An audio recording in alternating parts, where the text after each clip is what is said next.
Hey, what's good, y'all? It's Gabe Rosado with Mi Gallo, Abner. Man, the last episode, a lot of controversy. You know what I'm saying? But we want to thank everyone for the support. You know, a lot of comments. Yeah, man. You know, some people. A lot of good and bad feedback. Yeah, good and bad. But, you know, we got people talking, man. And, you know, we just appreciate the support for everyone tuning in. You know, man, the last episode was crazy. It was a crazy one, man. A good episode. You know, we talked about everything. And, you know, obviously the thing and the topic that stood out in the last episode was, you know, you talking about, you know, the Haney family. And I saw that you and Devin Haney's father went at it. Yeah, Bill, man. Yeah, you and Bill went at it on a show. I mean, first of all, I don't know if that was set up. I don't know if you knew he was gonna be on the show. They got me. They set you, bro. They got me. I don't like that when they do that. Like, yeah, you know man. what I'm saying? Like, but you hold. I like how you hold your own. You know what I'm saying? You spoke facts For sure. He came at you in a disrespectful way. I get it, defending his son, but he wanted to hurt you. Like, you know, he was talking about your record. He was talking about like. Pretty trying to diminish you in the sense and try to say that you were nothing in boxing. You didn't do nothing for the sport. Who are you? Look at your record. Bro, came at my father, called me a bastard. It was like, man, you know, my father actually been in my corner for almost half of my fights. See, I didn't even know that. He didn't even know his facts, man. But yeah, man, it was crazy, you know. And like you said, man, it was kind of, I felt like it was a setup because they did ask me, hey, Gabe, we got Bill on the line. You mind if he's on? So I took it like, I took it like, okay, because I'm thinking we're gonna talk like men, right? You know, once you grown start, men, yeah, man. But once you start attacking me, you already know we fighters, bro. Yeah. So our instinct is when someone attacks us, bro, we're gonna be aggressive. It's our nature, bro. And man, I snapped, bro, and. You know, I snapped, but I was saying things that I felt were true. I was going to say that. It wasn't just aggressiveness, just shooting back and talking, you know, cursing or whatever. No, it was facts. And you know, in the comparison that I was trying to make, since he kept bringing up the record, I was trying to say, like, look, man, it's different paths. I started late. Your son started when he was a kid. Yeah.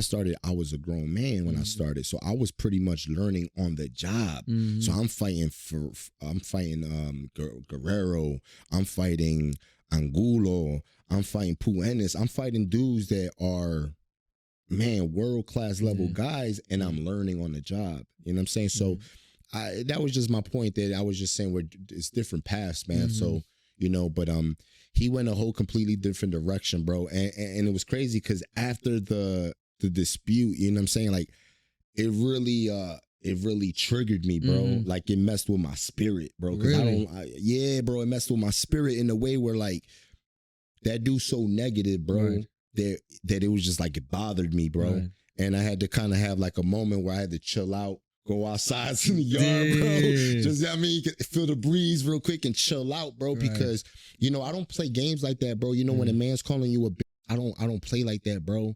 I'll never call a man a bitch unless I'm ready to fight. Yeah, unless you know he really is. You know what I'm saying? Yeah, I'm not gonna call a man out his name unless I'm ready to actually be physical, bro. So, you know, that kind of the way it got, it was too intense for me, man. I had to really chill out, bro. It was crazy. Yeah, now there's people with bad energy, you know, but just bad aura, just bad everything, you know. Yeah. And I saw how he came at you, and it really, again, you know, you my boy, and I he's cool too, and his son. But I don't like when people come at you in a negative way, trying to downgrade your level of disrespect your career. Like I didn't like that. Yeah, you know what I'm saying? And something you said, and I want to continue on that, is that you did not have the guidance. You didn't have a manager to take your career, you know, a right way. I should say, because I'm not saying it was you had some really good fights, but it wasn't the proper way to get a young man's career,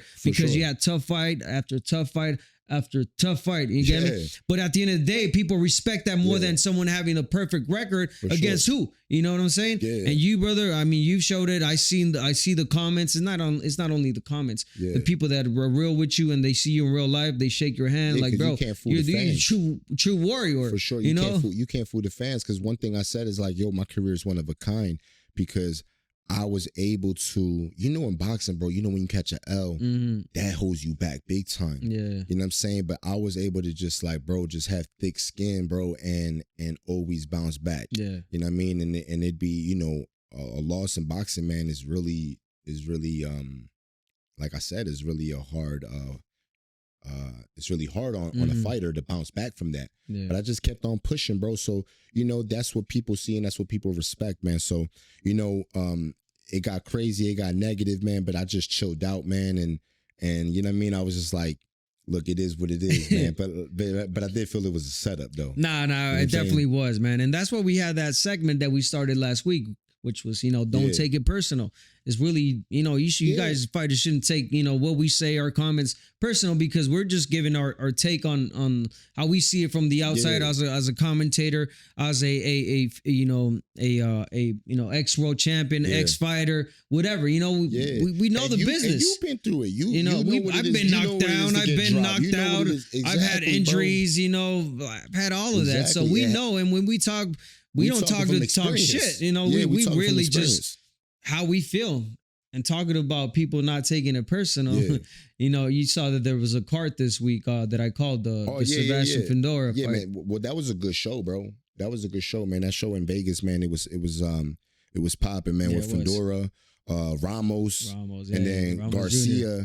That was controversial, man. It was. And you voiced your opinion. You was like, man, Garcia, they robbed Terrell. You know what I'm saying? Straight up. Yeah, listen, that was the opening bout on the card. It was Elijah Garcia against Terrell Gushet. Elijah Garcia, a good kid, man. He's only 21 years old. And talk about tough fights after tough fights. That kid has had some really tough fights for that age, 21. His father's a good friend of mine, George Garcia. His father, he was a heavyweight coming up, in the ranks as an amateur. Couldn't do it here for the U.S., so he tried to go for Mexico. So he went to the Mexican Olympic team. That's where I met him. Well, that's where I met George. Well, I knew him from here as well, but I saw him in Mexico. And, we shared many good moments, George and I, his father. So his son fought this weekend. I thought that Terrell Gushet deserved the win. They gave Garcia the win, and I kind of went off on air. I kind of said, so what? This is why people don't watch boxing. I did say that, and that's how I felt at the moment. Like, man, this was a bad decision. This is why people stopped watching fights, and this is why we were losing fans because of bad decisions like this. I was heated at the moment. I was a little upset, even though that was a friend. I got a couple of phone calls from the camp and just telling me, like, not in a disrespectful way. Let me make that clear. It was not a disrespectful phone call. They were like, "Hey, Abner, we're friends. Our team. I encourage you to watch the fight with no sound. Just watch the fight and you tell me how it went down and how you feel." So I got home. I was like, you know what? You're right. Maybe in the moment I felt some type of way. I'm gonna sit back and watch the fight. I watched it with no sound. And it makes sense of what how they felt and how they saw the fight. Yes, Elijah Garcia was the one pressing the entire fight. Yes, Elijah Garcia was the one throwing more. A lot more thrown, landed body shots. Yeah. A lot to the arms of Gushet. But unfortunately, and I say unfortunately because, it is like that now, in a professional a matchup, the judges don't really count the body shots for some reason. Which is crazy. You're right. They don't count the body shots. It's more like clean, effective headshots. And that's what Terrell Gushet was doing. He was holding back, being the smart and old and experienced fighter. He was holding back, catching shots. Boom, you'll hit him with one or two shots to the head. And those were the eye-catching shots that the judges were seeing. Yeah. So now I'm like, I see what I saw. Yeah. Yes, the eye-catching punches were landed by Gushet, and that's why I thought that Gushet took that fight. But I also see why Garcia's team thought they won that fight. Pronounce his name again? Terrell Gushet. Gushet, yeah. Gushet, yeah. Well, watching the fight, right, I felt that Garcia's effort was great.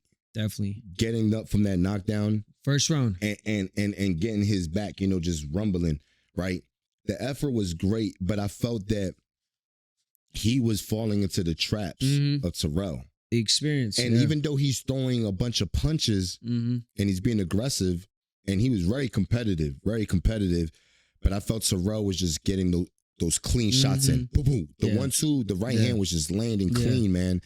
And you know, that's just how I was scoring it. I just felt like Terrell was just setting up traps. I feel like the fight was tight. It was close. But I do believe that Terrell should have got the W, man. Yeah. And it's unfortunate, man. It's sad, man, because when a guy doesn't get his just dues, it's like, man, people really don't understand that affects your next opportunity. That affects that affects your pay. Yeah. You know what I'm saying?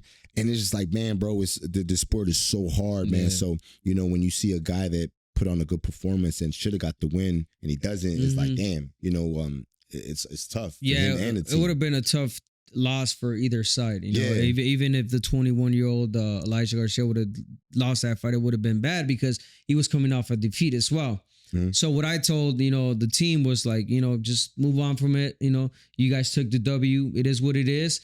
And keep perfecting your craft. You know, he's only 21 years old, so you got to give him credit. You know, you mentioned the knockdown from him getting that up from that knockdown. First time being knocked down, and how he managed to like you know, he behaved like a fighter. And not only that, 21 years old and fighting these tough fights, like you got to respect that also from Elijah Garcia. So you know, they just. How I felt in that fight, don't take it personal. You know, and just move on. And I wish Elijah Garcia nothing but the best. And Terrell Gushet, the same thing, man. They good people at the end of the day. You know? No doubt. And I think moving forward with Garcia, the pressure's good and all that, but set it up with a jab. Set it up with some head movement. A lot of head movement. That's what I told him. Head movement, jab. Because the aggression is great. The volume is great.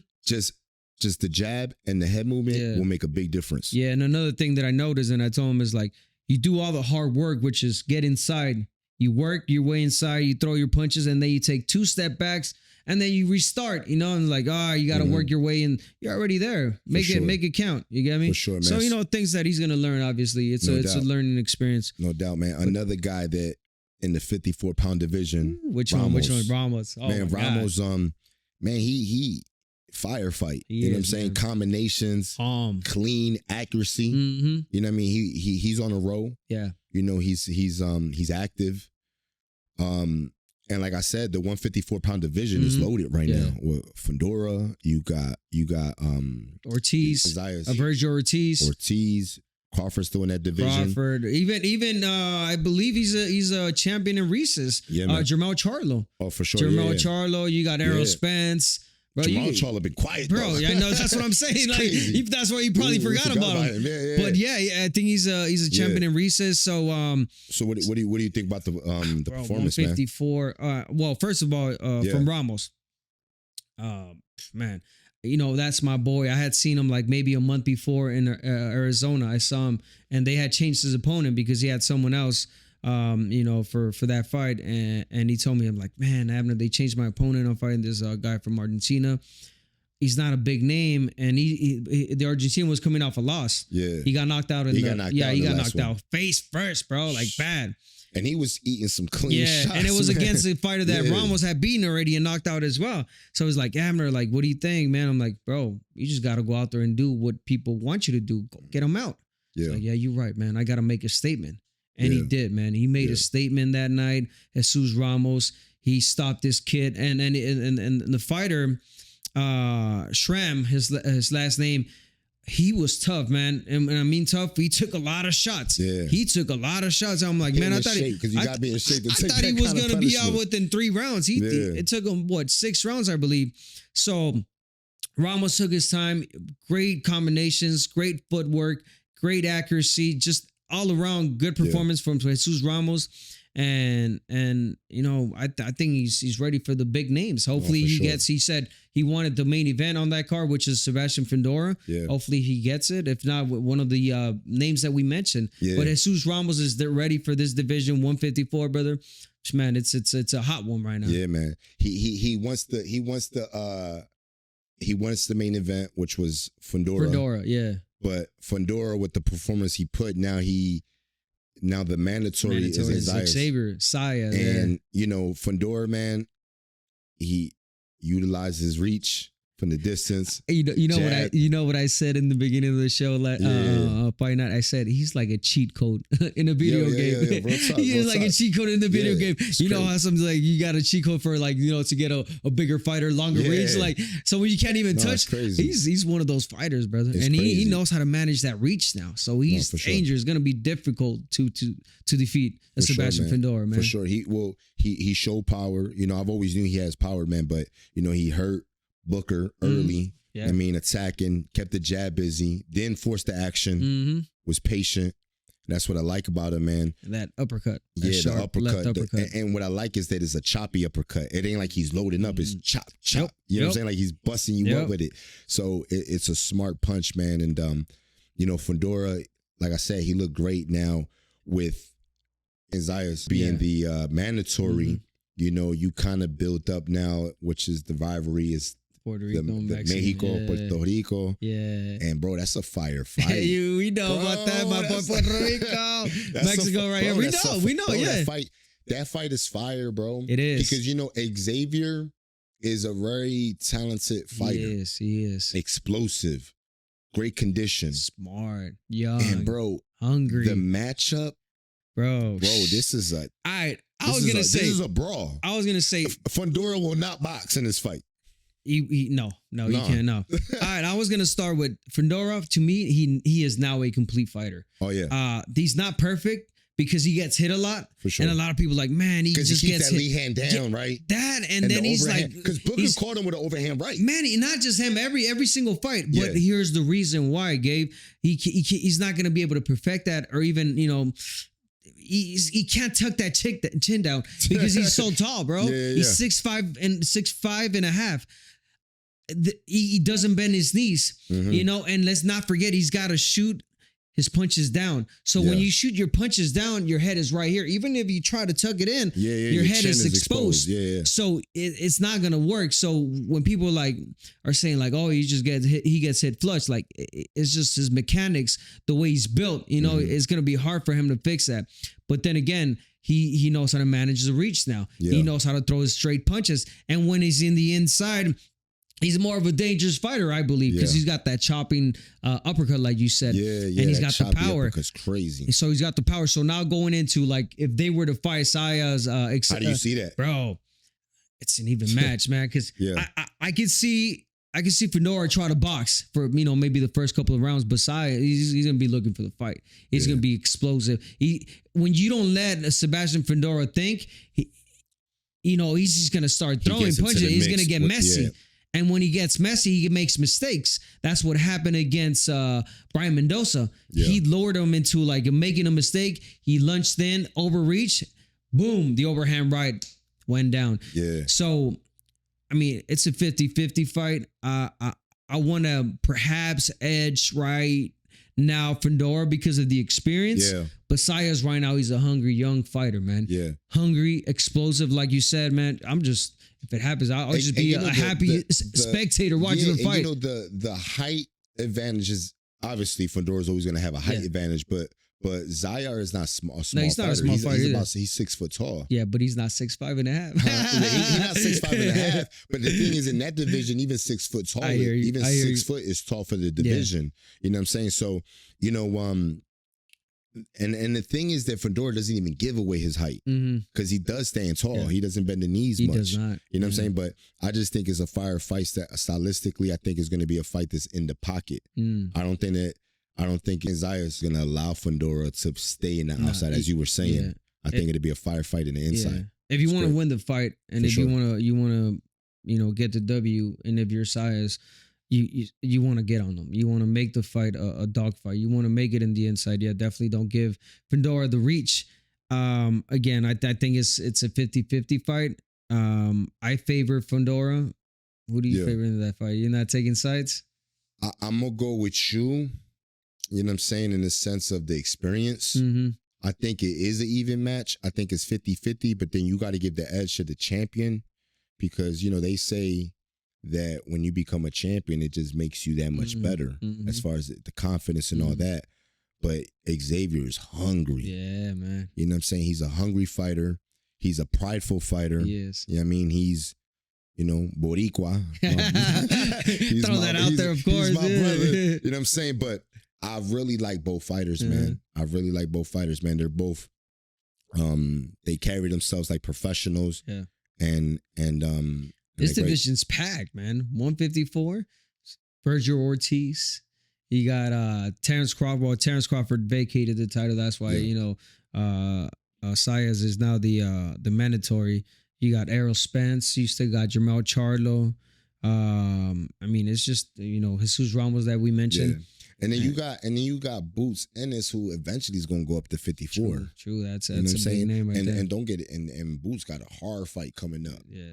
You know what I mean? Stañones? Yeah, Stañones. Stañones is a beast, bro. That's a great fight. It's a great matchup coming up, man. Eventually, those two guys will be going up to 54. I didn't even tell you, but we're going to get Stañones on the show, man. For sure. We got to get him on the show. He's training here in L.A.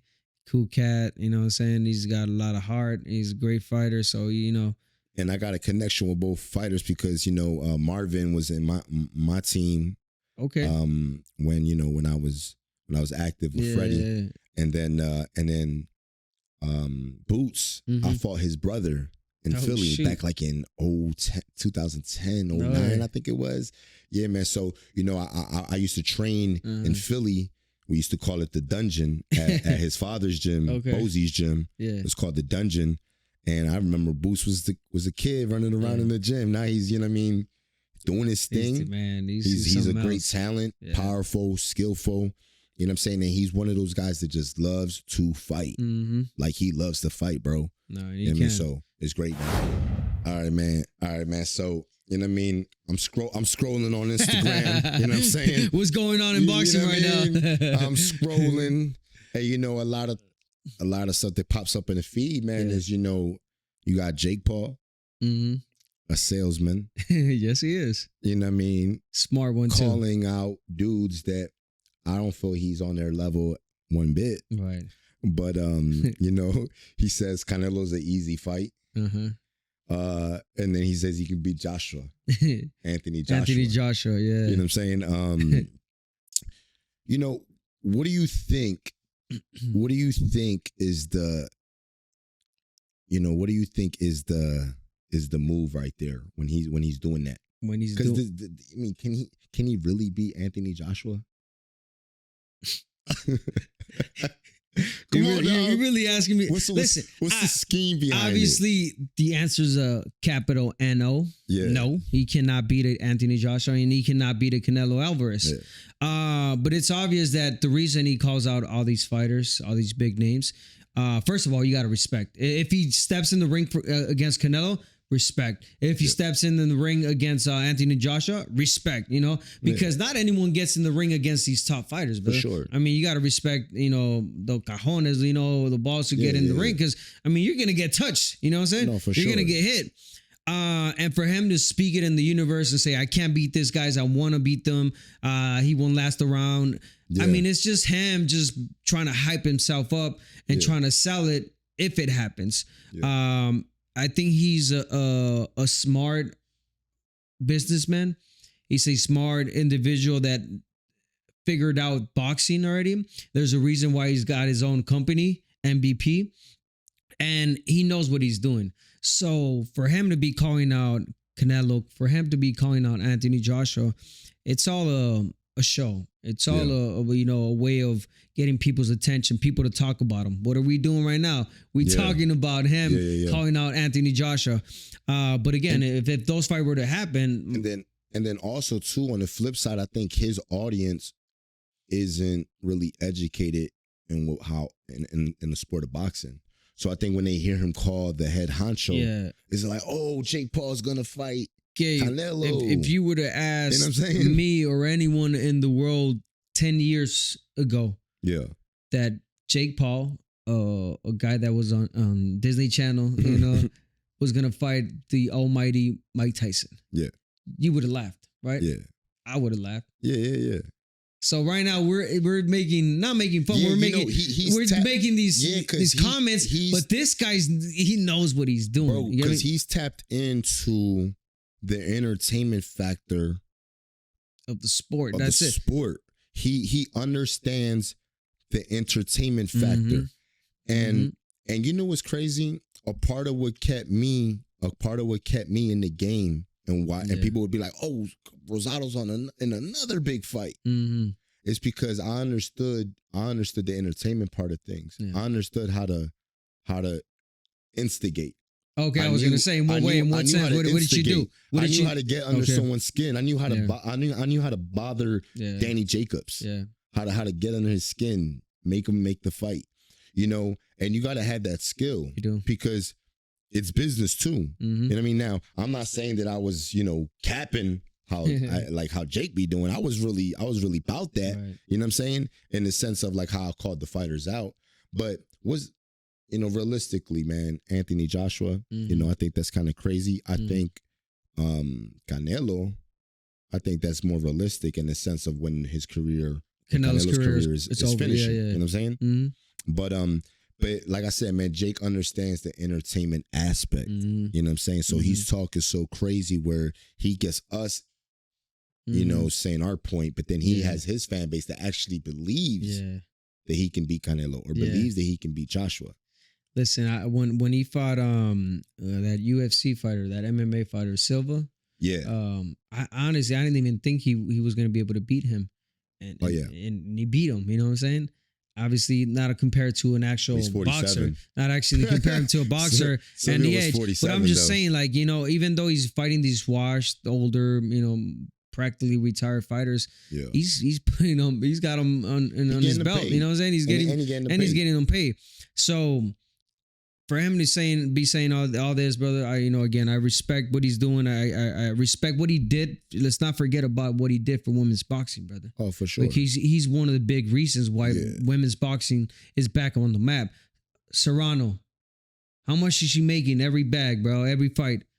Yeah. $1 million plus? No, more. Okay, even more. That's what I'm saying. I think the last fight that she did on Netflix with Taylor, I think it was like $7 million. And there's a rematch. Yeah, making all these girls money, bro. So you gotta. My respects for him, for doing that. Yeah. So I don't know who's gonna fight next. There's rumors that he might fight Julio Cesar Chavez Jr. If he fights him, that's another name that he gets on his record. And let's see where he takes it from here. I think money talks at the end of the day. Do you think Joshua entertains the fight? Like you said earlier, I think I see more of a Canelo fight happening than an Anthony Joshua. I don't think Joshua will entertain this fight. I think a fighter he should call out, perhaps because he's more retired than Anthony Joshua. Maybe why not a Deontay Wilder? Heavyweight, he hasn't fought in a long time. Yeah. Well, Deontay, isn't he fighting? Is he? I don't know. I thought he was. I thought he was, man. But yeah, man. It's crazy, man. Because it's just like one thing that fighters can take from what Jake is doing is understand that now we're in an era that is really not just about what you do in the gym. We're now in an era that you have to sell yourself. Yeah. Because there's fighters, man, that are great fighters, but no one really knows about them because they don't have the charisma or the charm or the talk trash or whatever to who started all of this and Jake kind of perfected it. Ryan Garcia. I think Ryan Garcia kind of started. I was gonna go way back. I was gonna say like Hector Camacho. Oh, okay, yeah. But there was no social media back then. You get me? Yeah, no. One of the guys that did, of course, Macho Time was one of them. Who's another one that used to talk a lot? Muhammad Ali. Well, Muhammad but these Ali, dudes were. But they were really about it. Now it's all show. For social media just to get attention, numbers, views, bigger paydays. Yeah, of course. But again, MVP, they're on the rise right now. The promotion and Jake Paul. So yeah, man. All the best to them. No doubt, man. Abner, so we lost a legend in the sport. Yeah. One of the best to do it. You know what I'm saying? Our all-time great, George Foreman. Yeah. You know what I mean? The man was Big George. Unbelievable, to be champion. And he when he was champion in the heavyweight division and he lost the title to Ali, he retired and he didn't come back till I think it was 25 years later in his 40s. And the man became world champion. At the age of 45. 45, knocked out Michael Moore. One of the oldest, if not the oldest, to become world champion at that age. Yeah, man. And it's like, man, and then, you know, I've seen a few of his fights when I was a kid, but I remember him more for the commentary. Calling the big fights on HBO with Larry Merchant and Jim Blantley. So how was George Foreman influential for you? Well, obviously, he's got a great story. You know, I actually saw his movie. He had a movie that came out, and obviously talks about why he stopped boxing. You know, the God talked to him. You know, him retiring for so long, becoming a pastor, and then after so long coming back and becoming world champion at the age of 45. You know, to me, as something that's it's unheard of. You know, and it's a fighter. You know, he's a great fighter, defensive fighter, aggressive fighter. So for me, he was like a guy that could do it all. And on top of that, he was, you know, he made the famous George Foreman grill that we all know. I think everyone owns one of those. I got two at home, came actually. in handy in a lot of training camps for me. Straight up. Yeah, man. You know, for me, man, George Foreman, it was like, you know, obviously I don't know about him when he was, you know, I've seen fights and, you know, stories, and I seen the film about him back in the 70s. But you know, when he came back later in his career and became champion, you know, just to be able to do that, bro, in your 40s, it's just so crazy how he was able to do that. And then on top of that, to reinvent yourself, because he was known as being like this mean dude in the 70s. And then, you know, he found God. He had like this thing where he had passed out and had an experience with God. And that's what actually led him to the retirement. And, you know, the man just became like this likable character. You know what I mean? Very charismatic. Always had that big smile. You know, I remember watching the fights on HBO, and the commentary, man, is just so memorable. You know, I remember the Tito Trinidad Vargas fight, you know, when he called the Hopkins fights, you know, and it was just, you know, he was a guy that, you know, influenced me, and you can reinvent yourself. Of course. You know what I'm saying? And that's what's important in boxing, because I think in boxing, you know, guys retire and they don't know what's the next move. You know what I mean? But George became a pastor. Not only became a pastor, he became a salesman. You know, the George Foreman grill was crazy. You know what I mean? And you know, he left a great legacy behind, man. Great legacy behind. He named all his kids George. He did, even girls. So I heard, girls, man. Even the girls, man. So you know, George Foreman is legendary. You know, condolences to his family. R.I.P. Big George. Big George. You know, we definitely gonna miss you. What's going on, everyone? Thank you so much once again for tuning in to episode 7 of Mi Gallo. And episode 6 was crazy, man. We got a lot of good feedback, great topics. So this one is a good one as well. Make sure you check it out. Gabe, what we got, man? Yeah, for sure, man. And if you guys got any questions for any hot topics, make sure y'all leave a comment. We got you. Let's go. Mi Gallo. Let us know, man.